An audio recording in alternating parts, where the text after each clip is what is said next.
What is going on, Dalton? What is going on with the NFL draft today? What is going on with the NFL draft today? That's a great question. Couldn't really tell you. I couldn't really tell you. I listen. Nothing has really surprised me that much, aside from the quarterbacks. But I think that we knew this going in, right? Like we knew that things were going to be a little bit weird going in to this draft. We knew that the boards were going to be all over the place. We didn't know that the NFL would stick the middle finger up to Shedeur Sanders the way that they have. I didn't believe that the NFL would take somebody with an arm that is comparable to mine in round 3 of the NFL draft. Yeah. Even though I like the player way more than you like the player, and I will try to put a positive spin on this.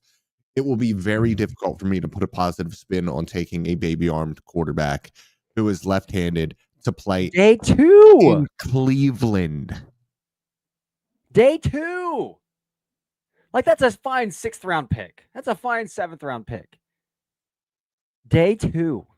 Yeah, but we're not going to. We will focus on the Browns. But we're not going to. We're not just going to focus on the Browns. I promise, because the Bears picked like 75 times in this draft, and picked some guys that I liked. And we're going to talk about everything that we saw in round and again, Baltimore, doing Baltimore things and picking a bendy edge rusher to try to develop into a full-time player. That'll be interesting. But I think that when you look at what happened, obviously, first of all, you need to sit down, Corey, and say yes. Quinshon Judkins should not have gone before Travion Henderson, but is still a pretty good player. Yeah. Carson, the Schlesinger. I love this freshman year of his. I love this freshman year pick. Third round, Harold Fannin Jr. at 67. Love the value there. Have been a huge fan of. And then Dillon Gabriel. I feel so much better about taking Dillon Gabriel if you take him at 104. If you just tell me he's a day 3 pick instead of a day 2 pick, literally 10 picks later, I would have felt so much better. But the optics of being a day 2 pick versus a day 3 pick, I know it's just 10 picks, but the optics of it, I'm like, oh yeah, he's a day 3 pick. A day 2 pick. But for the Cleveland, okay, I understand what you're saying. But for the Cleveland Browns, think about this, okay? And let's ignore Shedeur Sanders for a moment. What they want is somebody who can run the offense, be on time, be accurate, and not screw things up. And Dillon Gabriel is incredibly, he's like 30. He's been playing in college football forever. Incredibly experienced. What you want from him is to be able to compete for the starting job as a low-level starter who won't get you killed around a roster that is built to win.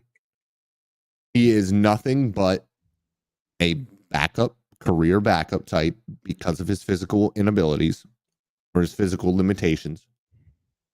But if you can get solid, clean play from him on an offense that has receiving weapons, who added a pretty decent running back, I think that you can put your head around it as long as you like the player. Now, but listen to the names again. Take him at 104. I don't think any of these teams are taking him. You could have had Jared Wilson, Xavier Watts, Caleb Rogers, Charles Grant, Ty Felton, all picked after Dillon Gabriel. None of those guys are at the most important position in football. I don't care. Dillon Gabriel's drafted to be a backup. Like there's no shot they're trying to develop this guy to be a starting quarterback. There's no developing him. It's come in. That's true. He's 25. Yeah. And it could be like, I think they know they're drafting a guy in the first round next year, so it could be they just want a cheap guy on a rookie contract that they can trust if you have to start. Yeah, and I want to bring this up real quick. I want to take here. Hold on, sorry, I got to take our names out of here so we can see the comments. You won't be able to assess receivers with the QB because you won't be able to push the ball. That, in my opinion, is a lie when it comes to Dillon Gabriel, because I think that he can push the ball downfield. The issue, because all quarterbacks can push the ball downfield, and I think some quarterbacks with lesser arms are actually quite good pushing the ball downfield along the sidelines and up the seams. The issue is being able to fit passes into tighter NFL windows, which you need to be able to do with anticipation. And for me, that comes with the ability to have rapport with your wide receivers and trust what you are seeing. And why I think he sucked at the Senior Bowl was because he was playing with guys that he doesn't know, and he has a noodle arm. When he was throwing to Ferguson and when he was throwing to our resident mouse out there, I think that he looked really good. But when things weren't familiar to him, he was very, very bad in those situations. So I think that there is a vision for him in Cleveland. It's not a very high vision. It's not there's nothing to love about that pick. I agree. But they had to make a decision on quarterback, and that's the one that they went with. Yeah, I do think they wanted Milroe, who went 2 picks earlier. But we should probably talk about somebody other than the Browns. Milroe would have been a phenomenal. I would have loved Milroe to develop. Yeah. Yep. All right, we got some fun picks here. Dalton, I want to start with Nick Warry landed with the Seattle Seahawks. Yeah, like I envisioned all along. Yeah, it's perfect. And at 35, I mean, at the top of the second round, that's exactly where they traded up to get him too. Yeah. Love it. And he's going to come in and he's going to be an absolute psychopath freak. Awesome right off of the bat. And I'm going to whip my out and I'm going to run around and I'm going to tweet about it and I'm going to blue sky about it and I'm going to put it on all the social medias that I was right and all you dummies were dumb, because I think he is that dude. Brian coming in. Everybody is just here to see the rage and the sanity leave. The rage come and the sanity leave Corey's body. I also want to just quickly bring up Jaden Higgins to Houston. I like that fit. Really? Yeah, I like that fit. It's kind of cool they got both the Iowa State guys. They drafted both. We already saw what that quarterback was able to do with a ball winner. And if Jaden Higgins is anything, it is being a ball winner. And so I'm talking about Marvin Harrison Jr. in college. So like you have that ability with him. He's obviously nowhere near the prospect that he was, but you already have Nico Collins. Yeah, but Higgins doesn't have to be your number one. He's not going to be your number one. Correct. But like Collins has juice. Like for sure. They're both bigger bodied receivers, but they're different. And also we have to understand that it took Nico Collins 5 years before he ever developed. 2, but yeah, I get you. Is that all it's been? He was drafted in 2021. Yeah, he broke out in 2023 when CJ was drafted. CJ's rookie year, 2020. I thought he broke out in 20. I thought, I guess his breakout was at the end. He got paid in 24. Yeah. Paid before 24. All right, another pick. I really like the fit here. Jonas Savaiinae of Miami Dolphins. Yeah, and then Travion Henderson to the Patriots. Think about the Patriot way and all of those backs that we've seen catch passes out of the backfield for the Patriots over the years. Josh McDaniels back there as the offensive coordinator. I think that is a phenomenal. It's not a fit that I had thought about, but I think that is a phenomenal fit. And I think Jonas Savaiinae, they love positional flexibility on the offensive line. They have drafted so many tackles to play guard in Miami over the years, and that just continues to come to fruition with Jonas Savaiinae here. This one actually probably is a guard, though, as much as I wanted it to be a tackle. So, I mean. Yeah. That's fine. Okay, Chicago Bears, man. Pass catching unit of DJ Moore, Romo Dunes, Luther Burden III, and Colson Loveland. Bringing Luther Burden in to play the I slot I role love that. is, yeah, that's and I love what they're doing, because they're saying, and we talked about this in previous podcasts when we talked about the Chicago Bears. Caleb, this is on you. We have thrown every asset that we have at offensive line and at weapons. If it don't work out, and we have Ben Johnson, if it don't work out, brother, there's a mirror that you got to look in. Yeah. That's just flat out. Yeah. Tyler Shuck top 40, baby. Tyler Shuck top 40. Mason Taylor 42 to the Jets. I do like that. They passed on Tyler Warren round 1. Came back Get round Mason 2. Taylor. I like it. Yeah. Alfred Collins and Mykel Williams, dude. Nobody is ever going to run the ball in the San Francisco 49ers. Dude. Love it. All right, where do you want to go? I've just been kind of scrolling through here. Where do you want to go? I didn't think about this. Hold on. Wish I could gas the Ravens draft class so far, but that green off-field stuff is crazy, considering that they aren't getting off of the Tucker news. I didn't think about it that way. But yeah, that is interesting. However, what I will say is, like, culturally, the Baltimore Ravens have been very, very good when it comes to, like, avoiding bad PR and just culturally having a good environment. They didn't really run and hide from the Tucker thing either. So I am interested to see how they publicly handle the Mike Green's off the field stuff here. I am too. Interesting as well, because in 2022 they were asked about, like, that's when the Deshaun Watson stuff happened with Cleveland, and Jim Harbaugh's like, "Yeah, I'm really proud that we have a no nonsense or a zero tolerance policy." Yeah. Well, listen, in sports and in life and everywhere, we know there's no such thing as a zero tolerance policy. If you have enough money, if you have enough talent, if you have enough value to an organization, you can get away with murder. Donovan Evans as a Rockwoo to the Cowboys. Love that pick. Love that pick. I think right there at 44 is decent value for him. The first round talk was a little bit rich for me always. I've brought up multiple times, I think he's the most hilarious pass rusher that I've ever watched play. And so I'm very, very excited to see how that just shakes out, because I've comped it to him being on the sideline with his pals and just picking pass rush moves out of a hat for what he's going to do on that next drive. Like, hey, if we get into second and long, pull this out of the hat. Ooh, I'm plus the ghost inside move, spin. Ooh, ghost move. Ooh, long arm. Like, he just picks the stuff out of a hat and sees if it sticks. It's a lot of fun, man. It is. It is indeed. One of my least favorite picks here. Well, let's go to the next pick. JT to the Colts is such a Colts pick. It's such a Colts pick, man. Will Johnson to Arizona, brother. Perfect. Yep. Perfect. I love it. I love what Arizona's doing as a whole, man.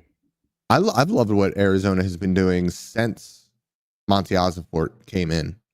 Like, I agree. He's built up assets. They put together an offensive line last year that was on paper very, very underwhelming. That performed really, really well together. Again, yeah. Come on, quarterback. Let's see what you got. I don't love Jordan Birch, but at 78, I can stomach Jordan Birch at 78. Oh yeah, yeah, yeah. Yeah.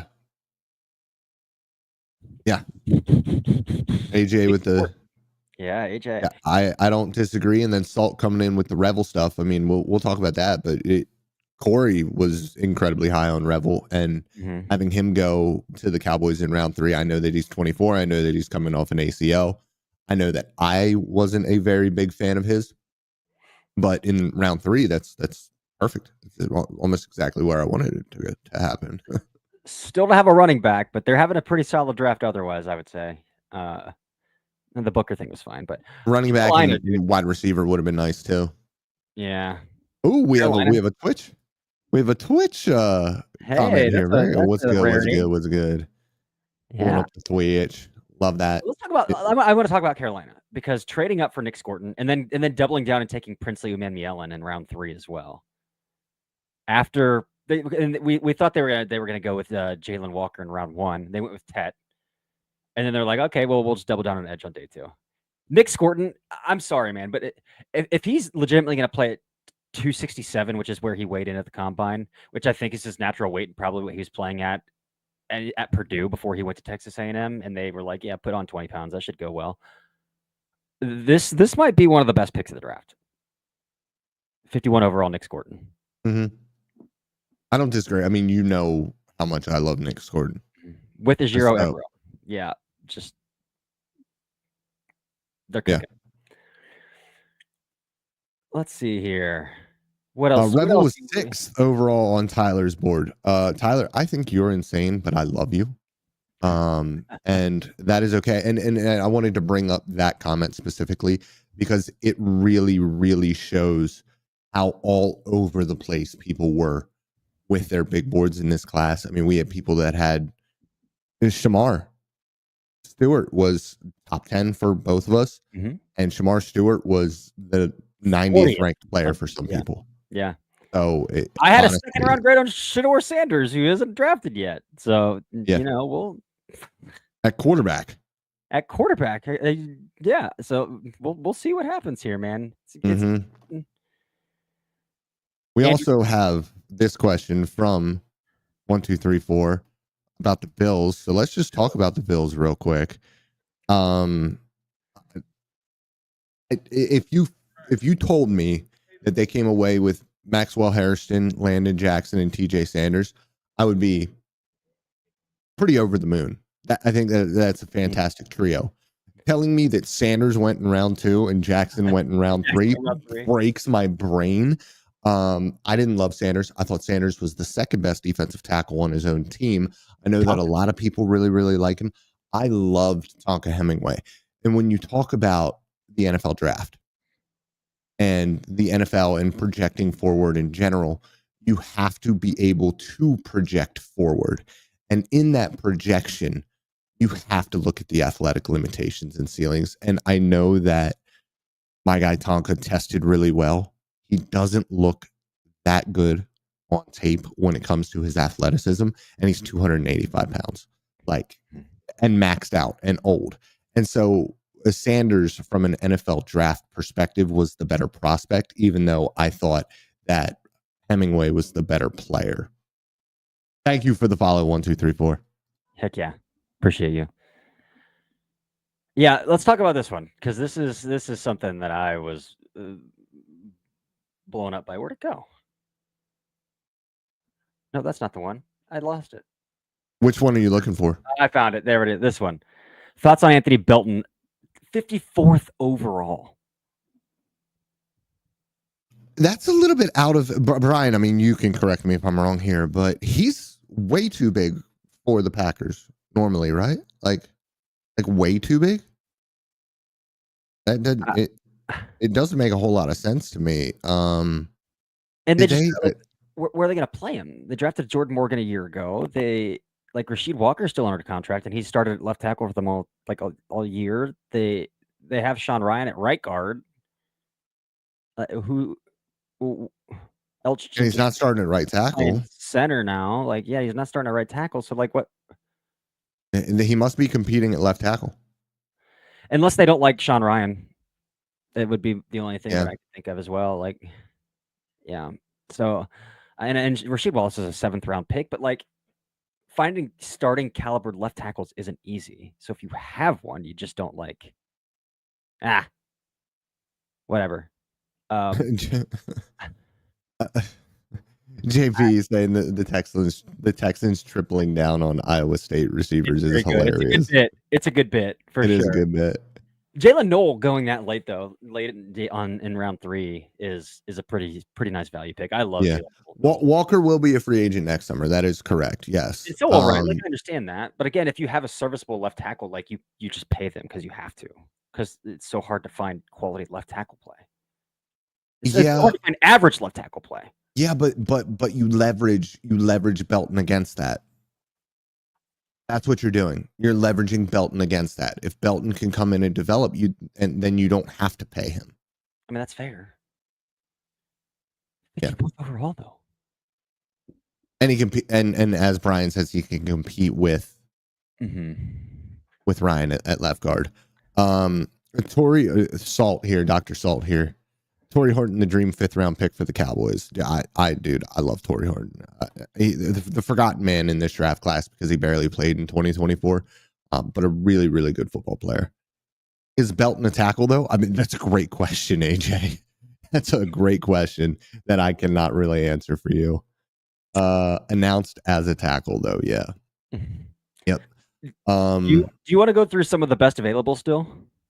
We will. Let's just get through this maybe a little bit quicker, going through all these picks. Trey Harris to the I love that fit. To the Chargers. Yes, I love it. baby. I love it. Yes, so do I. That is such. I mean, that's when you think of what he did at Ole Miss, working on the vertical plane, using his physicality. To me, like it's just Mike Williams again. And look at how much success Justin Herbert had with Mike Williams before Mike Williams left, and I mean got injured all of the time and then left. Like that was a very, very nice rapport that those two had. So I'm very excited for that one. Yeah. Let's talk about the Lions here, having the most Lions draft ever going. Tyreek Williams round 1, Tate Ratledge round 2. The most Lions They draft. saw the mullet. They saw the mullet and they were like, we got to have him. We have to. Dan Campbell was like, must have him. Yeah. That's a kneecap biter right there. That's a kneecap biter. Also, I love that Trey Amos went exactly where Trey Amos should have went. Should have gone. Also, RJ Harvey, the Broncos drafting a return man in round 2 is pretty interesting. Yeah, this is your take on him, yeah. Yeah, that's my 100% take. I don't think he's a running back. Now, maybe he can catch the ball out of the backfield. Like maybe that's what he can develop into. But I did not like what I saw from him as a down-to-down running back at all. Mike Green to Baltimore. We've talked about it. I think Jack Beck going to the Raiders is a good pick as well. I mean, a little high for me on Beck still. Like I know a lot of people really loved him, but a little high. The Bears again. Shamar Turner getting a guy who I thought was forgotten in this class. Yeah. Dalton is a Harvey hater for sure. Omar Norman Lott going to the Chiefs. I think that's a great fit for him to develop into. And then double down with Ashton Gelati like 2 picks later. Yeah. Oh, dude. I hate the Eagles. I hate the Eagles so much. Makuba. I hate the Eagles so much. They're just so good at this. Great fit, and that's such a great system for him. Fangio's quarter system, dude. That's it's fantastic. It's too good. Your boy Booth asking about a quarterback. They seem pretty locked in that they are going to get Aaron Rodgers. Which it shouldn't. It doesn't matter. Like they should still draft a quarterback because Rodgers is over 40 and going and bad. But yeah. Captain of the Harvey Hyde here. Sorry, JP. I can't get behind you on that. Unbelievable athlete, but can't do it. Thoughts on Demetrius Knight here? What are your thoughts on Demetrius Knight? 49th overall to the Bengals. 50th. Yeah, great athlete, older prospect, quarterback convert, and I love linebacker quarterback converts.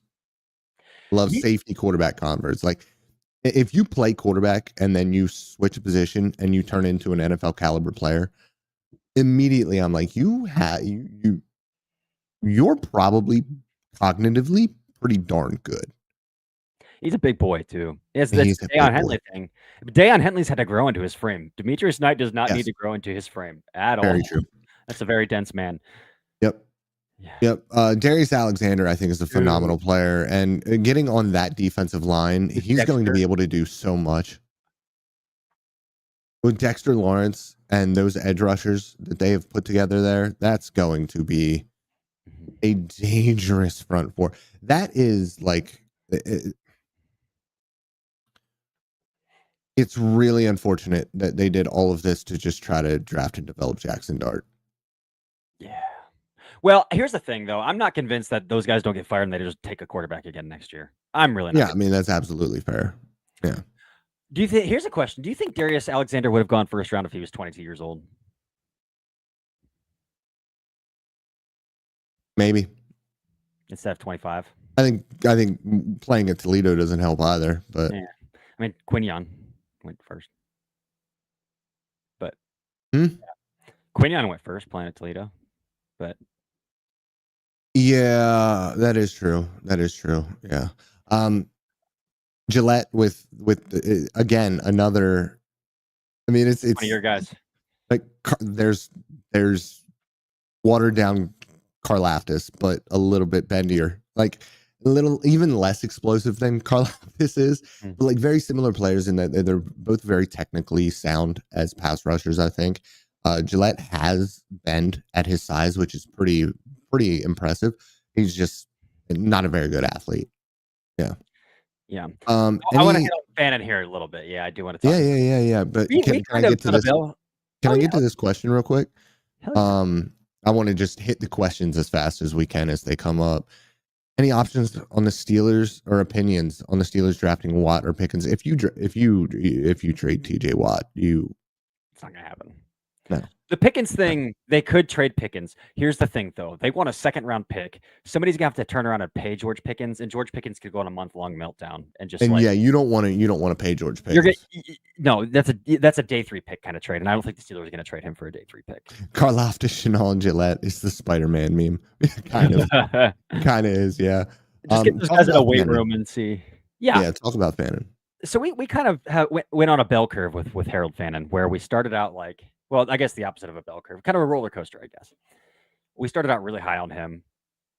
And then like digging into the tape a little bit and was like, this guy's stiff. This guy's duck-footed.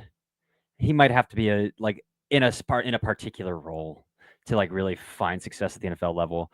But I think he found the particular role he needs to be in at the NFL level. And so when I look at Harold Fannin, 67th overall to the Browns here with David Njoku in an offense that's returning to heavy 12-13 personnel, where he gets to be an FH tight end too. This is it. So I love the fit right here, where they can just let him kind of move around, line up all over the place, and not have to have the pressure of being an inline tight end, because I don't think he's ever going to be that. But this is the fit for him. Well, he was announced as a tight end, which I think is silly because he's going to make multiple Pro Bowls as a fullback. So, call him an F, call him a tight end, call him whatever you want. He's going to play in the backfield a little bit. He's going to play off of the ball. It's what Harrison Bryant did for him. Yeah. I think it's a great fit. Tesla was, I think, the biggest surprise to me. I think that was the biggest surprise. Another Lion, though. Like, oh, yeah. When you see the team that did it, it's like, okay, the Lions did it. Yeah. We already talked about Landon Jackson. Zaire Thomas to New York to play opposite of Sauce is probably could have asked for a better coach than Aaron Glenn to put that guy under. That's a lot of fun. Broncos taking Pat Bryant. Do they only want exclusively, like, does he just hold up a picture of Marquise Colston next to every wide receiver and say, like, no, yes, no, yes? Devon Bailey, Pat Bryant, Cortland Sutton, like these guys are all just massive freaking dudes. I thought this was like 2 rounds too early for Pat Bryant, though. I thought it was pretty early. Yeah, especially when you got Devon Bailey in round 7 last year, 6, 7. Ooh, was Tesla a bigger surprise than Nick Martin? Ooh, no. No, you're right. Which Nick Martin, sometimes teams just fall in love with production, and Nick Martin is the most productive linebacker, like one of the most productive linebackers in college football. And I know the Browns liked him late. Oh my God, the Lions! I thought he was going to go like round 5, 6. He went round 3. Did they really say that? I missed that. Don't love that. Senior Bowl. That's well. Listen, I mean, you're gonna block if you're playing in Detroit because they love to run the football. Yeah. We already talked about Revel. the next two with Revel and Princely.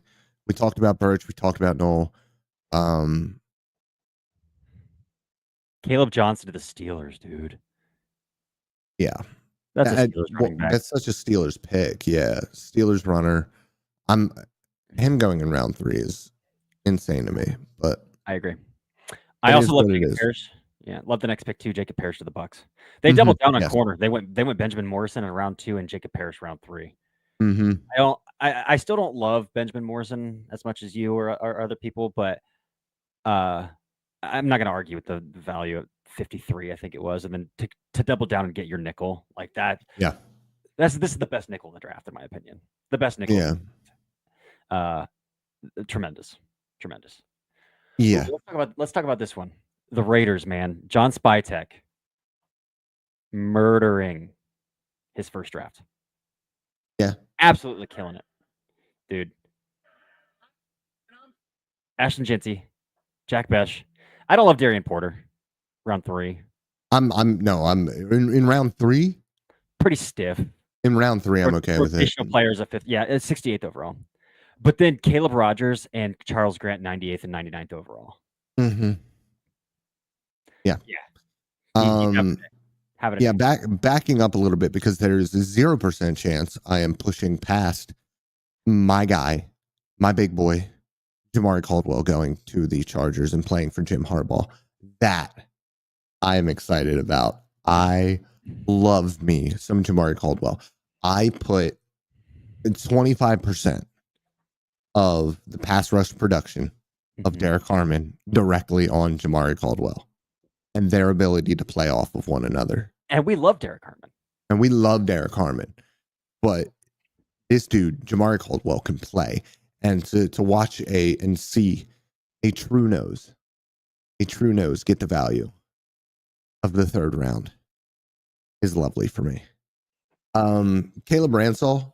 Yeah, your dude, Caleb Ransall. Caleb Ransall to the Jags. Now let's do that as well. Let's go over the Jags draft real quick because this secondary needed help. Help. Yes. Offensive line needed help. Go out, get Milam. They got Ransall, Travis Hunter. To do that after the trade that's a really nice haul. And yeah, Ransall playing safety, absolutely. That's where he should play. I think when I watched his tape, I mean, I have him graded as a safety. But that role that he played at Tulane, playing on the line of scrimmage a lot, like on the line of scrimmage as the end man on line, crashing downhill, blowing up pulling guards. Like, this is a 190-pound dude who is not afraid to muck it up. And he playing forward a lot. Even though he played in the slot, it was a lot of flat coverage. But he was also able to dive back and play cover 4, play quarters, and late rotations as well. I didn't see the athleticism on tape that he showed at the NFL Combine. It's a little bit Matthew Goldenish to me, but I was a big fan of the player before the NFL Combine. The Combine didn't really do anything for me because I just like the player on tape is the player on tape. But I think he's a really good player. Yeah, I think he's a really good player. I love it. Browns running backs. So I think they could double up at running back here real fast on this. Yeah. Not with a DJ Giddens or Damian Martinez after taking Quinshon. If they would have taken like Travion Henderson, I would have said yes to one of these two guys. But Quinshon being a pretty gap power dominant back, and probably like he has the body type to be a little bit bell cowish, I think they'll probably double up with, if they do double up with a back who's more of a pass catcher, out of the backfield kind of guy, like a Cam Scatterboot, Jaden Blue, something like that. But not a meat and potatoes back like DJ Giddens or Damian. There are so many good backs remaining. Scatterboot, like even guys that I don't love, like there's Scatterboot, there's Sampson, there's Neal, Giddens is still around, James is still around. I didn't like Martinez, but I know people love Martinez. I love Tutton. Etienne's still around, Brashard Smith, Woody Marks, those and Jadon Blue. Those are 3 guys who you can use in very specific niche roles. LeQuint Allen, more of a niche role guy, in my opinion, but like Monungai is still around.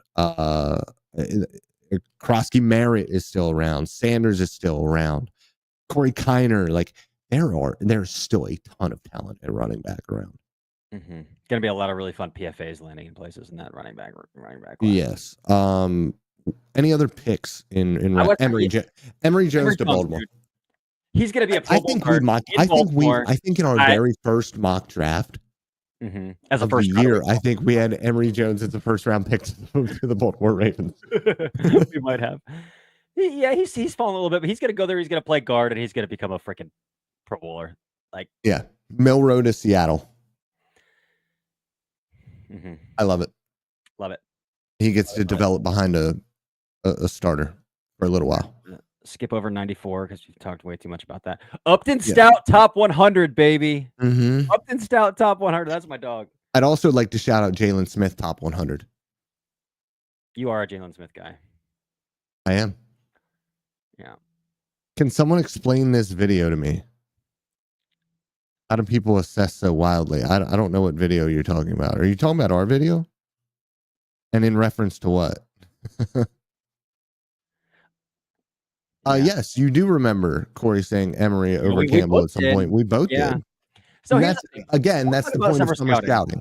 When we're talking about summer scouting, we're going tools. If they don't develop, they don't develop, and we very quickly say like, okay, well, this is yes. Emory Jones traits and tools, excellent. Ty Felton is wide receiver 3 in Minnesota is disgusting. Absolutely disgusting. That team is competent quarterback play away from being the Super Bowl attendee from the NFC. Jalen Naylor has been pretty good for them in his niche role too. Like, that's a good player. Best availables? Well, we've talked a lot about Sanders. Marcus Bowe still on the board here. That one's pretty surprising to me. Yeah. How versatile he is, how physical he is. I had heard undersized a little bit. Had heard from some teams that his personality came off a little bit dickish, just like. So I think that's maybe part of it too. But like some teams gonna get a dude like a utility swing player that could play anywhere on your offensive line with Marcus Bowe on day 3 at this point. Any other like surprising names to you? I thought Braden Swinson had enough juice as a DPR to come off the board day 2. Yeah, I would say. I mean, obviously Shedeur Sanders, but Swinson for me, it's like Swinson, Ayumanor, Royals. I think at the top 3 for me. Kyle Kennard not being off the board. I like when I watch his tape. I think he's like that perfect late round 2, early round 3 guy. I'm just a little bit surprised that he has not gone yet. CJ West, another one for how good he is. I thought he had a chance. I understand. Had a great combine. I really and it's like he's a great kid. Like so, I thought there was a chance that he might sneak into the top 100, but I don't think he's going to get out of the top 125. Your boy Torrey Horton. I thought Torrey Horton had a chance to sneak in here too to day 2. Yeah, I mean, I think he's a day 2 player if he doesn't get hurt this year. That's fair. But I think that the big surprises are Sanders and Bowe. To be honest, everybody else like maybe Iomanor a little bit here, but I didn't love Iomanor's tape. Yeah, I know you didn't. Did Restrepo's bad 40? No, I think he was a day 3 guy from the start for the NFL. He's not fast on tape. Like that's the thing. He's not fast on tape. But what I still love Xavier Restrepo, and I think so he's gonna produce at the NFL level in some respect because he is so strong through contact despite his size, and he is so dependable over the toughest level of the field, over the middle of the field. So I think like some team's gonna fall in love with him and take him. But like I kind of always thought like day 3 just because he's not fast and he's very, very much a slot only player. Coaster expert surprised that David Walker fell out of day 2. I'm not necessarily surprised, but I would be surprised if he doesn't go pretty early on day 3. I would be surprised too. I would be surprised if he doesn't go pretty early. Jalen Royals is a surprise to me. I brought him up earlier when I was talking about the wide receivers in that kind of group. Dorian Strong is somebody who I know, like, probably seen as a day 3 guy by a lot of people, but one of my favorite players in this class. I really love him. Mm-hmm. I know this running back class is talented, but Tutton and Sampson, I didn't love Sampson's tape. Samson. Neither of us did. Tutton doesn't surprise me that he fell, even though I think he's really, really good. The problem with Tutton are the fumbles and the constant banged up knees. And I wonder if his medicals brought something up with those knees. Even though he tested well, it's a little bit like Spears in Tennessee, where like how much of a runway does he have left in those legs? Because we had kind of those same questions because Spears like didn't have either ACL at that point. He still has juice. Thoughts on Jalen Royals? And I like his tape. I was just so uninspired by like I thought he should have gone to the Senior Bowl and dominated the competition, and I felt like he like didn't win one-on-ones. I didn't feel like he was particularly precise or sharp in his release packages or in his routes. And so like I went like anticipating the Senior Bowl for him to be a riser and be like, oh yeah, this is where Jalen Rose is really gonna have a chance to shine. And it's like he's just a guy here. For me, it's the perfect combination of being in a horrific offense to show off a wide receiver skill set and an uninspiring Senior Bowl. Because I do really like his skill set from what you do see on tape. But yeah, I mean, I think that he can be a productive X wide receiver, but he will never be a number 1 or a number 2 option, in my opinion. I think he's like a solidly a number 3 guy. Tyler, any surprise that ETN is still on the board? I'm not surprised just because he doesn't play all that much, but we both loved his tape when we watched him. Loved his tape. So, yeah, we'll see. Yeah, the injury history probably playing a little bit into there as well. Dylan asked if there's any kicking specialist. I am not watching kickers. Absolutely not. Maybe Alex Katzen is. I don't know if he's in here, but go talk to Alex Katzen. He'll give you some rundown on some specialists. Yeah, man. Deion Walker. Let's talk a little bit about that fall from grace a little bit. We've been on like Deion Walker's hardly draftable for a little while now, but this is a guy that was getting mocked top 15 preseason, top 10 in some cases, heading into day 3. And honestly, if I were a GM, I don't think I would even have him on my board because I don't know what to do with a defensive tackle who can't leverage and has no ass. Like, and there's effort questions. Like physically, like, and we don't say he has no ass. Like physically, you'll hear this from scouts and coaches and people. Look at their actual ass, guys. It's not. It's not it's a real thing. I was trying to figure out how to say it without it like sounding derogatory. But like it means something. That's where your power comes from. That's where it all starts. And then not to mention he's 6'7" and has no flexibility to his game whatsoever. So he has no natural leverage. If you have no not even natural leverage, because I don't even care about natural leverage if you're able to play with low pad level. He's got no knee bend. But there's no knee bend. He stands straight up, and half of the time he's not even in the rep. He's on the field, but he's not actually playing that rep. Yes, but like barely. There's a reason. I thought after the playoffs, he was for sure going in round 2.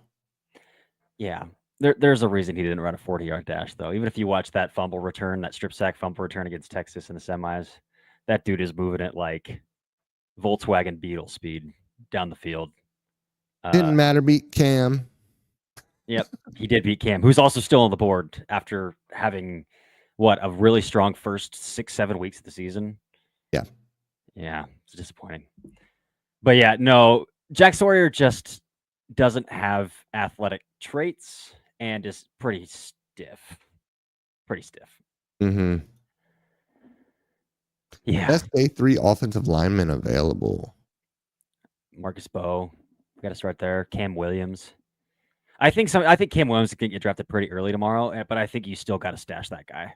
Yeah. Or at least Miles, I loved Frazier at the Senior Bowl. Mm-hmm. Loved Frazier at the Senior Bowl. Lunt,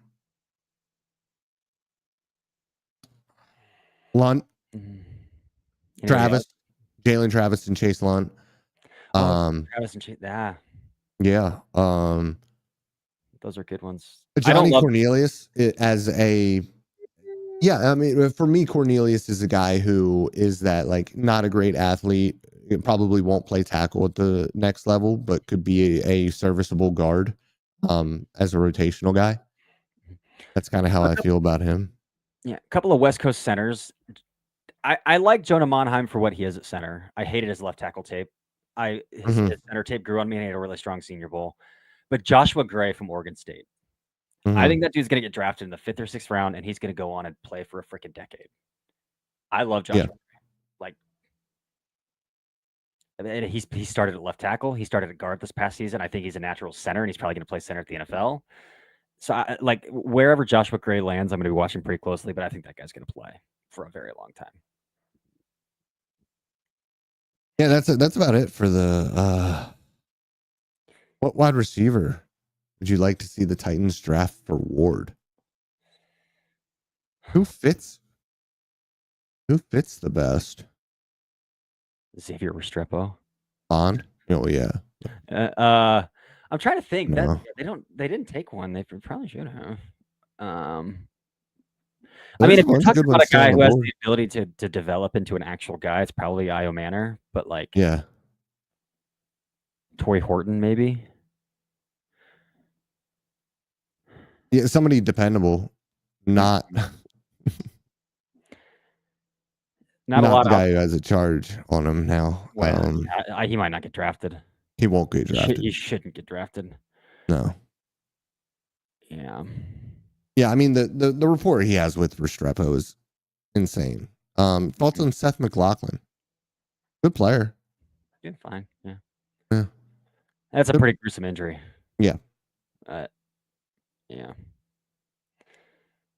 All right. I think that's good. Stuff out there. Yeah.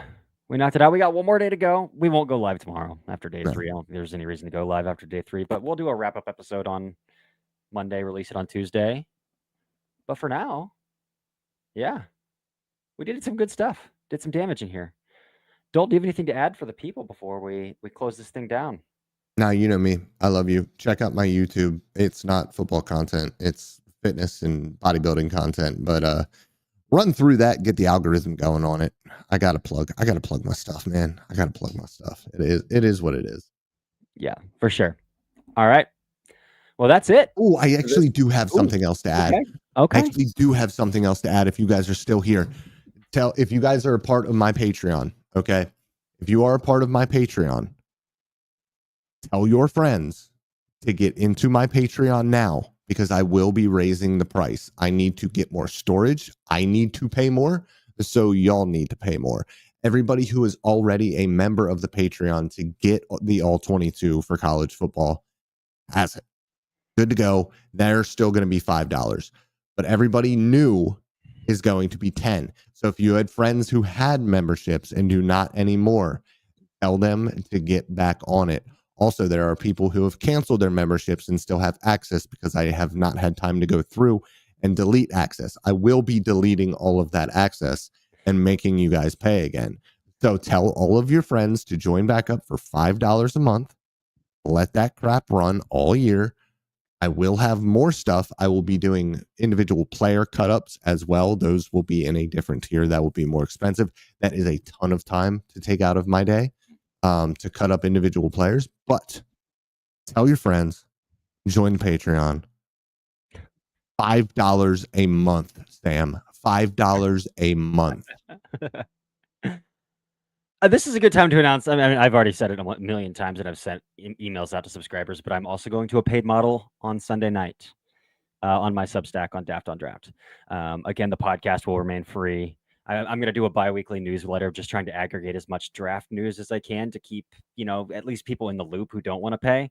But any sort of premium content like film rooms, heavy analysis, video content, I gotta start charging for that. And speaking of that, I am dropping a piece on my summer QB1 on Monday. I've already charted 10 guys. I know who it is. And I've seen a lot of like preseason watch lists, and he's hardly on anybody's watch lists. So I'm very excited to drop that on Monday, and I'm very excited for you to read it. So just wanted to throw that little teaser out there as well. But that's about it. And as always, I love you guys. All right. We will be seeing you later.